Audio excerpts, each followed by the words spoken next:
Hello, I'm old Mr. Kent on my morning e-trike ride, and on this is part 2 of the video that I started yesterday, and started telling so many extra stories that I had to make part 2, and so I can finish. I hope I can get it finished today. It'd be terrible to have part 3. Okay, so, and here comes the truck by. So I'll say hi to this guy and then we'll get started. All right, so when I left off yesterday, I had showed a picture of my amateur radio antenna that I had put up in Spokane, Washington, where I had moved to. Now, you'll notice that it's just one pole, and in the previous examples, I had strung a wire between two high places, and that was a good antenna. Well, if you don't have enough property to string a wire a long distance, you use what is called an inverted V. And so you have one high spot, like in the middle of your property, and then you run the other wires out. As long as there's room to do that, here comes another vehicle. You run the other wires out, and here comes another one. Why is there always a bunch of traffic just as I'm getting started, or I start coughing? Anyway, they're nice folks. They always wave back. So, where was I? Yes. So if you don't have enough room, well, then you just bring both ends down to the ground and fasten them, and of course they're insulated from the ground and everything, and that's called an inverted V. And we gotta go around the corner here, make sure we're not gonna get run over. That would be terrible, ruin the whole video. And so that's an inverted V, and I use those. I help put up inverted Vs at friends' houses a lot, and they work. They don't work the same as a dipole, but they still give you good results. So that was in the city. Now, I should probably at this point explain that in the city you have a lot more background noise than you do out in the country. And like if you have a radio that picks up AM, find a place where there's no station and turn the volume all the way up, and you'll hear noise. And where does that noise come from? Well, most of it, I mean 99% of it, comes from power lines. And the further you are from power lines, the less noise there is. And the reason that is because the power lines aren't generating any radio signal, but the power lines are insulated from ground. By the way, there's current in the ground underneath where I am right here, and current is electricity moving through objects, and so right here underneath of me there's current in the ground. Some places is more than others, and like if you go to a park and take a couple hundred feet of wire, put a screwdriver in one part, run the wire all the way across to another part, and take a voltmeter that you got from, the dime store or something. Anyway, and then put that screwdriver in, and then measure the voltage between the end of the wire and the screwdriver. You'll see there's voltage. There's current everywhere. And so anyway, what happens is the wires on a power pole, they're not insulated. They're just bare metal. And you don't want that to touch ground. That'll short out everything because ground carries so much current. Anyway, you don't want it to touch ground. So what they do is they use insulators between the wire and the pole that the wire is hanging from. And supposedly that's going to help. Only thing is over a short period of time, dust and corrosion and all that kind of stuff that's in the air, it collects between the wire and the insulator, and then that's also connected with all the dust on the pole and everything. And so there's no way to really get rid, because what happens is when there's electricity flowing, well, then it arcs, like, you know, when you get a arc welder, it arcs between the insulator and the wire, and you don't see it, and you can't feel it. Well, you don't want to feel it, but anyway, you don't see it, but it's happening all the time. And so if you can find a place out in the country far away from power lines, you'll be able to hear a lot more stations that otherwise would be covered up with the noise. Now, I hope that explains a little bit. There's a whole lot more to it than that, but the higher the voltage on the power line, the more noise it's going to generate. Okay, so anyway, so I moved. My son, we always watched his kids, and so he moved out of Spokane Central, out into the the valley out to the east, and so we decided we better move too, because we watched his kids and as they were growing up. And so I found this nice place. Well, my wife found it. 1 acre, and it was 1 acre of grass and 22 trees. And so it was perfect for setting up a nice ham radio antenna like I had to begin with. Only thing is over the years I had learned smarter ways of putting the antenna up. And one of them is some guys use archery and shoot an arrow with a wire on it, with a string on it, shoot it over the tree, it comes down on the other side, you pull it through and tie everything down, and then you go between 2 trees and you got a nice high antenna. And I didn't have archery, or some people use slingshots and stuff. What I did was I had a thing that I throw the ball for my dog, and I got a little clip that I'll put here. You can see how poorly it worked the first time I tried it. So we'll take a look at that clip. And my granddaughter was filming for me. And so I threw it up, and of course there was a little breeze, so it never went over the tree that first time. It just came down. And so, but eventually I did get a nice, I got the string over the tree. And then at the other end, I did the same thing and threw it up over the tree, and I was able to string up a nice high dipole antenna, and the center of it came down right over my house, where my quote unquote radio shack was located. And so and that worked really well. That was also when I was involved with Harley Davidson motorcycles and all that stuff in that part of my life. And so ham radio wasn't the centerpiece of all my activities, but it was something I did for a lot of fun. And the problem that came along eventually is when I got started in amateur radio, it was like people built their own stuff, and there's all the dogs. People built their own stuff, unless you're very rich. Like, for instance, I got to tell you a story. Okay, another side story.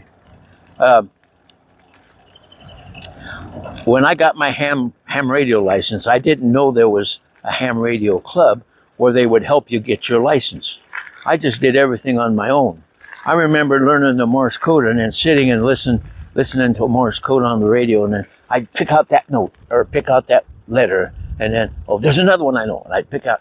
And so as I sat there, I began to get all of the letters. I could hear them and write them down and keep track until I was able to read everything that came over. And of course, that took several weeks and lots of patience. But that's how I learned the Morse code, listening to it on the radio. And then, of course, as you know, if you've been following my channel, I had to learn the electronics so I could teach it at the high school where I worked. So I had a real good knowledge of electronics. That wasn't the hard part. The hard part was the Morse code. And so when I got that done, well, then I took my test. Well, then I was a novice, and you could only you could only do certain things as a novice. So anyway, so then after that, then I found out by talking to people on the ham radio that there was a local club somewhere, probably at the Red Cross building, that I could join the ham club. And so I thought, okay, I'll do that. So I remember the first time I went to the first meeting I went to. I'm sitting there, and these guys were all talking about all this ham radio language stuff, and and I was pretty impressed. Like, these guys are pretty smart, and they were friendly and included me when if I had something to say, which I didn't at that point in time. And so I went, week after week, and of course, remember now, I was a school teacher, okay, and it's built into me, I guess. And so they started, visiting with me, and they found out this guy knows more about electronics than we do. And not only that, by that time I was pretty good at Morse code. And so they said, would you like to teach our next class on getting your ham license? And I said, sure, yeah, that'd be great. I'd be happy to do that. So I think every Tuesday and Thursday night or something like that, I don't remember, I go over to the Red Cross building, open it up, and the guys that were taking the course would come, and then we'd talk about theory. I'll let this guy go. Oh, he's going here.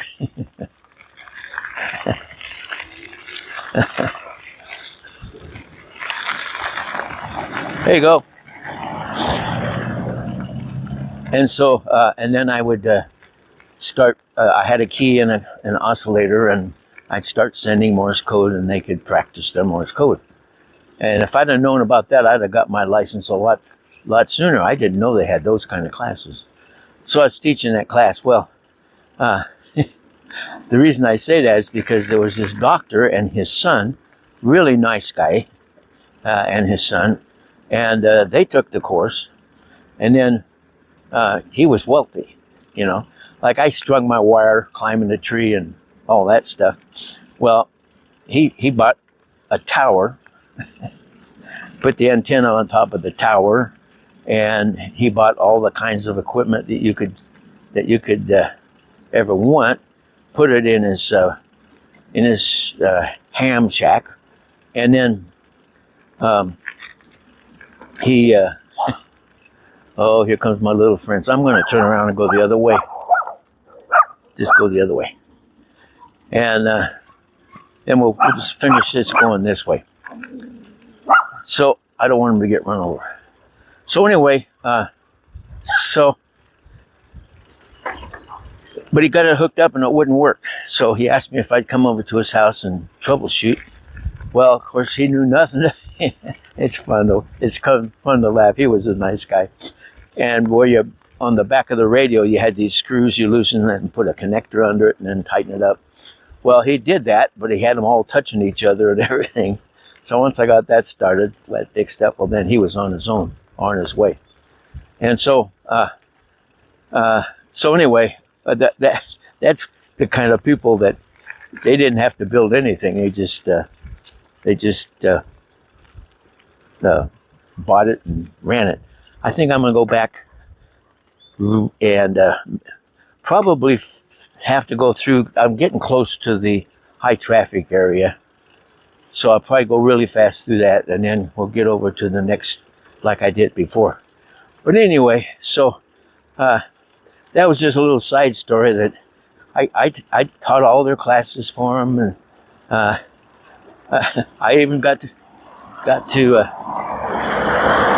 they had me, because I was a wiry little guy, they had me put on the spikes, and how they climb a wooden power pole to put up antennas and stuff. And so I was really active in the club, and it was a lot of fun in my life. So So anyway, that was, I was out in the country and no noise, and it was beautiful. Here they come. I hope I don't run over them. Okay, there. Goodbye. Okay, we'll see you tomorrow. Yep. Okay. So anyway, that was my setup, and I lived there and for several years, and I'll finish the story when I get past all the dogs and through all the traffic. How's that sound?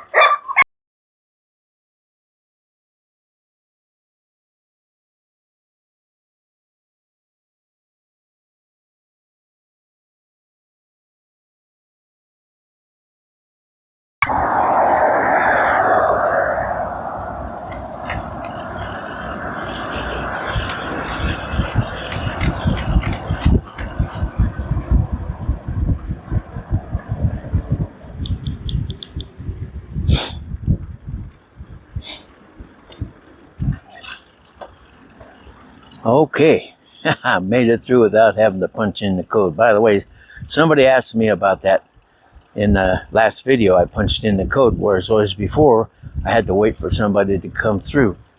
And so since that time, my son knows somebody that lives here, and they gave me the code so I could just get in with their code.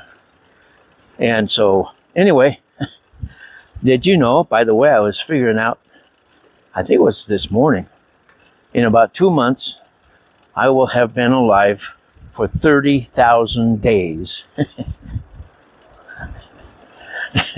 That's something to be proud of, especially the way I live my life.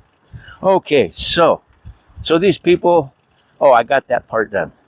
So moved out into the country, and I had really good contacts and good reception and everything. Well, as always, my son and his family decided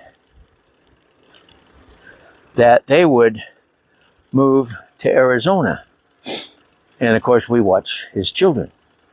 So we decided we'd move to Arizona. And I think this was about 2016, somewhere in there. Yeah, because 2014 I was flying drones up in Spokane. So we started looking for a place, and we didn't have the finances and all that stuff in order to come down and look at all the houses. So we found a realtor to look for a house for us. And my wife, I told her, I says, we don't want to be near any transmission lines or anything like that, because it's going to mess up my ham radio. And so she started looking, and then I got to thinking, well, we're going to be living in an HOA, so what kind of an antenna, because you can't put up antennas like that in an HOA, homeowners association. And so I started looking for an antenna that would work in the yard. And I settled on what's called a magnetic loop antenna. And I won't go into anything about it, except I got a few pictures of what I did. I got a piece of, I think it was 12-foot copper tubing, and tempered it so it could be bent easily. And my son helped me, and we made a really nice circle out of it. And then we had to add some other pieces to it, like a variable capacitor, and it was a project. It was a long time project, and had it on a stand, and it was small enough that you could just set it in the yard and it wouldn't be high, but I wasn't sure it was going to work until I got it all done, and it was sitting right next to me in my ham shack on the ground. And I thought, I'll see if I can get somebody on, get in touch with somebody. So I turn it on, and start calling CQ. And in Spokane, Washington, I got a call from a guy in California with that antenna sitting on the ground. I got a call from a guy in California. I thought, this is going to work. And so I was pretty excited about it. And so when it came time to move, then we found a place, and we were all set and everything, and got moved down there. And the only thing is our realtor didn't know how important it was to find a house that wasn't by, transmission lines and stuff like that, because they put out so much noise you can't hear anything. So we buy this house, and it's just roughly 1,000 feet from the high voltage transmission line that goes through that part of town. And so, excuse me, and so I set my fancy new antenna out, and I call CQ, and I call CQ, and I call CQ, and we'll go across this road. And of course, from my last video, call CQ means, anybody wants to answer, I'm waiting. And I'm sure there must have been people calling me, because I couldn't hear anything because of the noise, but I did get a hold of one guy who was, I don't remember where he was, but he was south of me, several hundred miles to the south. And he answered me, and that was good. And then so the next time I got on, I called and called and called, and the same guy answered. And it began to dawn on me that I guess I'm all through with ham radio, believe it or not. I decided, I can't do it from where we are. And so I gathered all my stuff up. I had thousands of dollars worth of equipment, and I put it up for sale and sold it to a guy and his son. His son was probably in grade school or junior high, and all the stuff I had gathered over the years, I sold it to him for $600, which was just what I needed to buy a drone. And that's my story. The best antenna that I ever made, the one that would work the best, it didn't work because of other circumstances, which is okay. I'm not upset. Ham radio was getting to be where you had all kinds of jerks on there instead of people with character that you enjoy talking to, and it had gone way downhill from when I got into it 50 years earlier. So it wasn't that much fun anyway. Anyway, so that's the best antenna I ever made. It's beautiful. It worked like it was supposed to, and that's the story. So then, got me a drone, and if you go back in my channel, you'll see where I'm flying that drone and putting up videos for it, and that was my story.